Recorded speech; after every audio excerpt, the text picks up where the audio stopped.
가족인데 왜 그렇게 어려웠는지 이제야 알았습니다. 그날 이후로 저는 아들 번호를 누르지 못합니다. 손이 떨렸습니다. 숨이 막혔습니다. 휴대폰 화면만 봐도 심장이 내려앉았습니다. 아버지, 이제 그만하세요. 그 문자 한 줄이 아직도 남아 있습니다. 왜 그렇게까지 됐는지 아십니까? 저는 아직도 그날 밤을 못 잊습니다.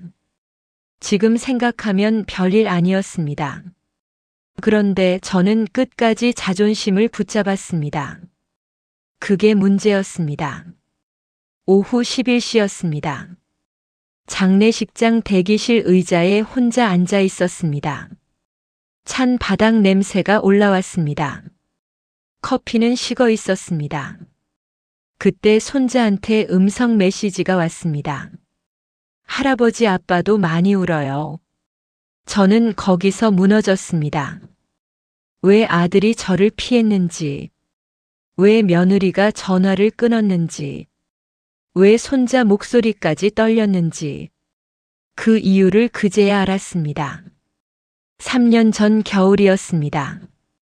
오후 7시쯤 부엌 식탁에 혼자 앉아 저녁을 먹고 있었습니다. 김치찌개를 끓였는데 맛이 없었습니다. 혼자 먹는 밥은 늘 그랬습니다. 아내가 떠난 뒤 저는 더 예민해졌습니다. 괜히 서운했습니다. 괜히 화가 났습니다. 아들이 자주 못 오는 것도 서운했습니다. 전화가 짧은 것도 서운했습니다. 며느리가 피곤하다고 하면 괜히 미웠습니다. 저는 계속 생각했습니다. 부모 챙기는 게 그렇게 어렵나? 나는 평생 자식 위에 살았는데 이제 와서 남처럼 구는 건가? 내가 짐이 된 건가? 설마 나를 귀찮아하는 건가? 그 생각이 점점 커졌습니다.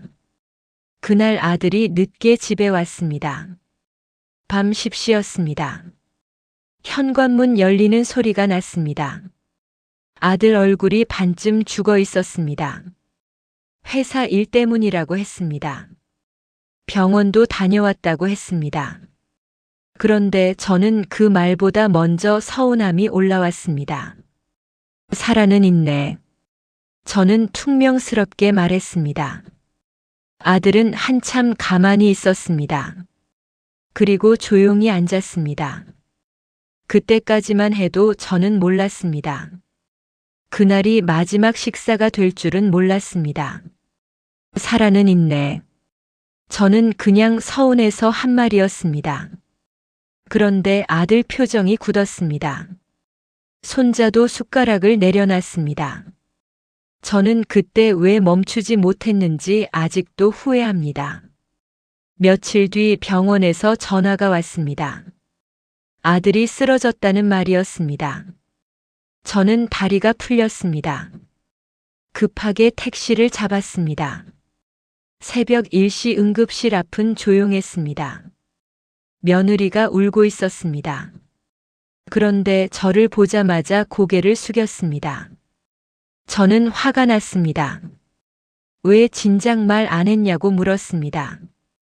왜 가족인데 숨겼냐고 따졌습니다. 그 순간 며느리가 울면서 말했습니다. 아버님 병원비 때문에 아버님까지 힘드실까봐 그랬어요. 저는 아무 말도 못했습니다. 아들은 몇 달 동안 회사를 쉬지 못했다고 했습니다. 손자 학원도 줄였다고 했습니다. 대출도 있었다고 했습니다. 그런데 저는 그것도 모르고 계속 서운함만 말했습니다. 저는 부끄러웠습니다. 정말 부끄러웠습니다. 병실 창문에 비친 제 얼굴이 낯설었습니다. 나는 왜 내 외로움만 생각했을까? 왜 아들 사정을 묻지도 않았을까? 왜 밥 한 끼보다 서운함을 먼저 말했을까? 왜 그렇게 인정받고 싶었을까?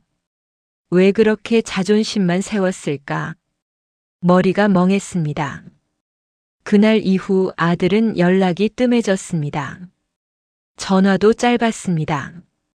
명절에도 오래 있지 않았습니다. 저는 또 서운했습니다. 그래서 더 독하게 말했습니다. 오기 싫으면 오지 마라. 나도 기대 안 한다. 효도 바라지도 않는다. 사실은 반대였습니다. 기다렸습니다. 계속 기다렸습니다. 초인종만 울려도 심장이 뛰었습니다. 주말마다 괜히 창밖만 봤습니다. 엘리베이터 소리에도 귀를 세웠습니다. 그런데 저는 끝까지 먼저 전화하지 못했습니다. 자존심 때문이었습니다. 그게 가장 바보 같은 일이었습니다. 저는 기다리고 있었습니다. 아들이 올까봐 TV도 안 켰습니다. 그런데 끝내 전화는 안 왔습니다. 저도 먼저 못했습니다. 가족인데 왜 그렇게 어려웠는지 아직도 모르겠습니다. 그러던 어느 날이었습니다. 아침 6시였습니다. 손자한테 전화가 왔습니다.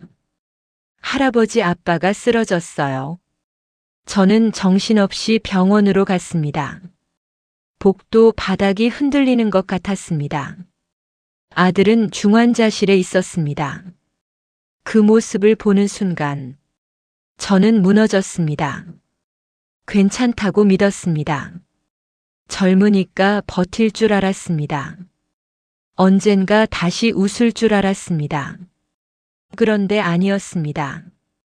저는 유리창 앞에서 계속 중얼거렸습니다. 미안하다. 아빠가 미안하다.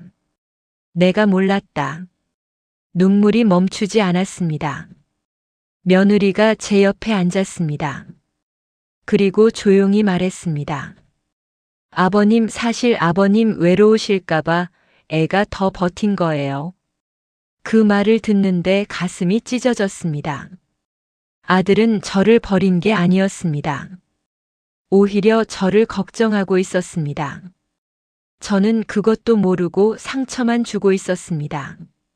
며칠 뒤 아들이 깨어났습니다. 저는 병실 문 앞에서 한참 서 있었습니다. 무슨 말을 해야 할지 몰랐습니다. 사과가 늦은 것 같았습니다. 염치도 없었습니다. 그런데 아들이 먼저 웃었습니다. 아주 힘없이 웃었습니다. 아버지, 밥은 드셨어요? 저는 거기서 참았던 울음이 터졌습니다. 나는 왜 그렇게 미련했을까? 왜 사랑하면서 모른 척 했을까? 왜 기다리면서 화만 냈을까? 왜 먼저 안아주지 못했을까? 왜 가족끼리 이겨보려고 했을까? 후회가 한꺼번에 밀려왔습니다. 저는 아들 손을 잡았습니다. 차가웠습니다. 그 손을 붙잡고 한참 울었습니다. 짧은 말밖에 못했습니다. 고생 많았다. 아들은 아무 말 없이 고개를 끄덕였습니다. 그 순간 알았습니다. 가족은 이기는 게 아니라는 걸. 먼저 손 내미는 사람이 결국 가족이라는 걸. 아들이 먼저 웃었습니다. 저는 그게 더 미안했습니다. 끝까지 기다린 건 아들이었습니다. 끝까지 버틴 것도 아들이었습니다. 결국 제가 가장 늦게 철들었습니다. 지금은 일요일마다 같이 국밥을 먹습니다. 오전 10시쯤 작은 시장 골목에서 만납니다. 손자는 키가 더 컸습니다. 며느리는 예전보다 웃음이 많아졌습니다. 저는 이제 먼저 전화합니다. 별말 아닙니다. 밥 먹었냐? 손자 학교 잘 갔냐? 오늘은 덥더라. 그 정도입니다. 그런데 그 평범한 말들이 이제는 참 고맙습니다. 연락 단절이라는 게 대단한 사건으로 시작되는 게 아니었습니다. 서운함 한마디, 자존심 한 번, 미안하다는 말의 타이밍, 그게 쌓여서 멀어지는 거였습니다. 저는 늦게 알았습니다. 그래도 아직 늦지 않았다는 것도 알았습니다. 혹시 지금 누군가 생각나신다면 오늘 먼저 전화 한번 해보셨으면 좋겠습니다. 짧아도 괜찮습니다. 그 한마디가 평생 후회를 막을 수도 있으니까요. 그리고 이 이야기처럼 공감되셨다면 좋아요와 구독, 댓글로 마음 남겨주시면 감사하겠습니다.